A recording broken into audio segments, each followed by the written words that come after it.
अस्सलाम वालेकुम बिलादरी, क्या हाल है? ठीक ठाक उम्मीद करें ना मेरे सारे भेड़ भरा तकड़े वधे सन। छोटी दुनिया जनाब वधे जानवर पर अपने जोधरे वाली जाते ग्रेजिंग करके आ गए। छोटी दुनिया पा दिते सब चारा वो इतने खावन लग गए। ईदू कड्ढे उत्थे अपनी मावां का मिल्क पी के वो आए वधे सब चारा खाते वधे। इट्टां दे देखो जनाब मिस्त्री भुरकस कड्डी खलोते 5000 गई तो दूजी 5000 विक गई।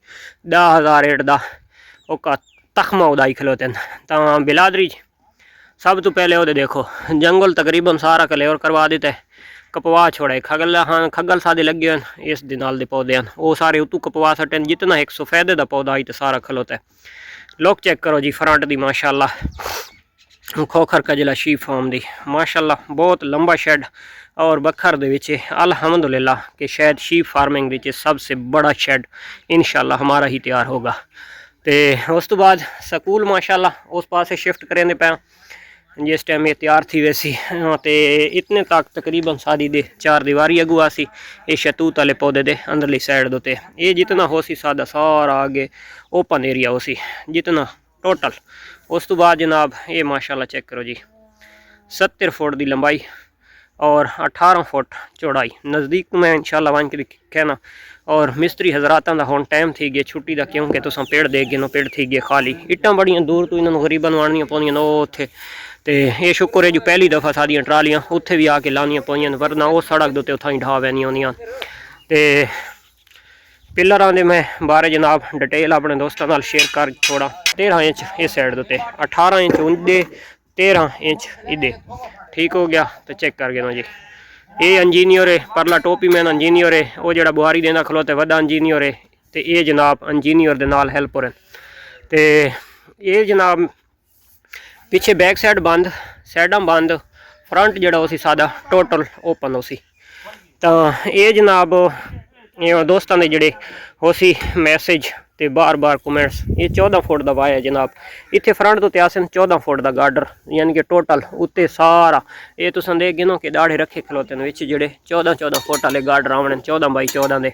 उस तो बाद जो सेंटर के पिलर दे पे हो तो ये पिलर जोड़ा इस एक होर गार्डर आवना है। तो ये गार्डर की सपोर्ट वास्ते अस पिलर देने पे टोटल जड़ा फ्रंट वाला हो सी। तो फ्रंट वाली साइड दे ओपन गार्डर दे गार्डर आ सी बैक साइड दे तले जनाब पिलर हो सी 9 इंच का पिलर हो सी उस दे उत्ते गार्डर आ सी।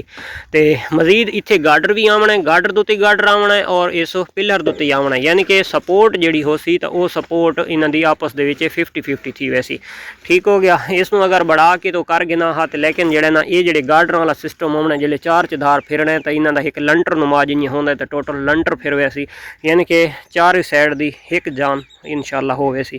तो गार्डर टोटल बई कितने आसन तो 21 गार्डर टोटल अस पेंदे पे 11 गार्डर अस पेंदे पे 18 फुट दे और 10 गार्डर पाते पे 14 फुट दे जेड़े टोटल पाने। अच्छा अगली गल दोस्तों नाल शेयर कर छोड़ा ये जनाब मशरक ये जी साइड है तो ये मशरक वाली है यानी कि सुबह का सूरज जिस टाइम तलू थी सी तो साढ़े फार्म दे गर्मी का जोड़ा सूरज हो सी तो तकरीबन बैक साइड तक पहुँच सी यानी कि जितने एक जरासीम ख़त्म करन ज़रूरी होना सूरज का तो वो इंशाल्लाह सादा सूरज क्योंकि हाइट काफ़ी सारी देने पे हाइट की गल करा तो तकरीबन कोई एक कलेयर वाई थी सी 11 फुट दोते तो पहला गार्डर है तकरीबन 8.5 फुट दोते यानी कि लंटर वाला गार्डर 8.5 फुट हाइट है 8.5 फुट दोते लंटर वाला गार्डर आना है। तो तुम आप हाइट देख गिनो कि माशाल्लाह अच्छी खासी हाइट है।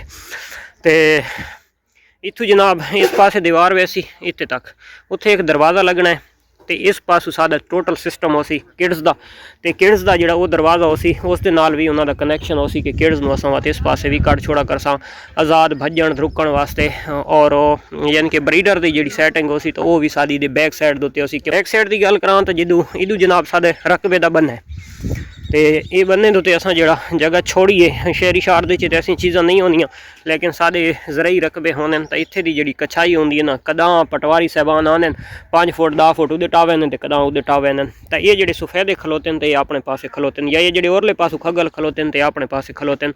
तो असा कम उस कम जोड़ा तो 5 तो 5.5 फुट जगह छोड़ के असा अपना एरा रखा है।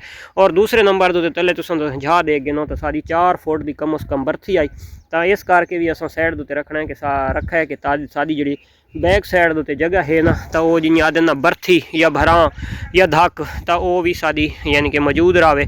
और इस जगह के उत्ते सादा एक रस्ते का रस्ता भी रहे वैसी। और रस्ते का मुराद है कि साड़ी बैक साइड के उत्ते कैमरे लगने ये साड़ी इदे तो इन्हों के जिस टाइम ये दरख्त वधे थी वैसे तो वो कोई चीज़ नहीं नज़र आती। लेकिन इत्थे अगर कोई बंदा भी आसी तो अस किथाई भी बैठे हो तो अस उस यार में देख गए सा कि इत्थे कोई आया। तो उस तो बाद ये जो सिस्टम है ओ यार एक चीज़ भूल गया, इस जगह उत्ते दाढ़े रखवाने बहुत बड़ी मिसटेक हो गई है। क्योंकि आने वाले टाइम के चीज़ अस इतने छिकसा दीवार छिक के ये अस एक होर फार्म तैयार करसा छोटा जिहा जोड़ा सादा ये वड्डे जानवरों का सी। तो टोटल सारा सिस्टम इतना ही आंदा पी। एक चीज़ होर आइडिया मेरे जेन दे आया खलोता है और उत्थों वाले दरख्त भी मैं मुठू पटा छोड़न तो वो मैं अपने दोस्तों नाल शेयर कर छोड़ा। देखन तुसा इस चीज़ के बारे मैनू कमेंट्स दे लाजमी अपनी राय कीमती राय देवनी है कि वो मेरा जोड़ा एक प्रोग्राम बना खलोता है या मेरा मकसद है वो ठीक है पॉजिटिव है या फेल है। तो उस दे विच मैं ये करन लगा जी ये जो पिलर दिवाया तो पिलर दिवाने का मकसद ही आई कि इस जगह उत्ते ना असा एक कमरा तैयार करने के चक्कर च इस कमरे का जोड़ा फ्रंट हो सी वो इस साइड उत्ते आसी अपने जंगल ये जोड़े दरख्त हैं 2-4 मैं मुडू इस वजह तो पटाए ये उन्होंने गुसैन बना छोड़सा। इस जगह उत्ते दरख्त आई को ये उन्होंने सैन बन वैसी साइड वाले थी वैसे तो उन्होंने इदू की दीवार थी वैसी वरना ये पर्दे वाला मसला ही को नहीं। इदू जनाब साड़ी जी दीवार है तो तोड़ती साड़ी दीवार वैसी और तकरीबन 5.5 फुट तक अस दीवार दे सां जियां एक पर्दा होंदा है घर का उदी तक खलोते तो उन्यार असें पर्दा देवना है। तो उदे सादे का अगर कोई मेहमान या कोई बंदा फार्म के विजिट उत्ते आंदा है तो ये जी इतने अस कोशिश करनी है कि फैमिली एक बंदा रखा फैमिली वाला जी फैमिली हो छोटी मोटी तो अपना इतने दर गुजर करे। तो उस तो इलावा सादे फार्म में संभले सी और दूजे नंबर के उत्ते एक पड़ोस भी थी वैसी और सादे फार्म की यानी कि दूर वाली जी जगह है तो वो यही आँदी पई है और ये जगह भी इंशाल्लाह कवर थी वैसी। क्या आइडिया अच्छा लगे तो आप कमेंट सैक्शन दे विच अपनी कीमती राय का इजहार लाजमी करने ला। मैं रकबा पिछा गिनदा वदाम कि मैं जोड़ा हो सी ना फार्म उसका जोड़ा खूबसूरती उसकी हिफाजत उसकी लोक जी चीज़ मैं बनाया सा बहुत हसीन लग सी बैक साइड के उत्ते हो सी सारा कुछ। तो एक मेरी सोच आई मैं काफ़ी अरसा थी गए कि ये काम मैं पहले करना आई तो मैं नहीं किया भाई वो रकबा दे सुन चा और दे सुन चा। लेकिन कि अल्हम्दुलिल्लाह इतने अपने दरख्त पटावन दे जगह थोड़ी बराबर करावन दे तो तुम देखो माशाल्लाह कितना लाजवाब चीज़ बन गई कि शायद कि मैं पहले काम कर गिंदा तो इस तो भी शायद बेहतर थी वनिया। और मेन मकसद है कि जेडे इतनी झाई तो अलग अलग जानवर खलोते नहीं खलोते लेकिन इस भी कोई राज है इस भी कोई बेहतरी हो सी। कमेंट्स के लाजमी दसना है कि सारी लोग कैसी नज़र आई है अपने प्यारे प्यारे व्यूवरां नूं। ते दुआ करें कि अल्लाह दी ज़ात हर मुसलमान दे हलाल रिज़्क दे विच मज़ीद बरकत अता फरमाए और आने वाले टाइम दे विच भी रिज़्क हलाल ही नसीब फरमावे कि अल्लाह दी ज़ात हराम दे रिज़्क तो बचावे। तो ये हाई जनाब सादा आई दा व्लॉग ये हाई सादी आई दी वीडियो मिलते हैं इंशाल्लाह नेक्स्ट वीडियो तब तक दे सो इजाज़त अल्लाह हाफिज़।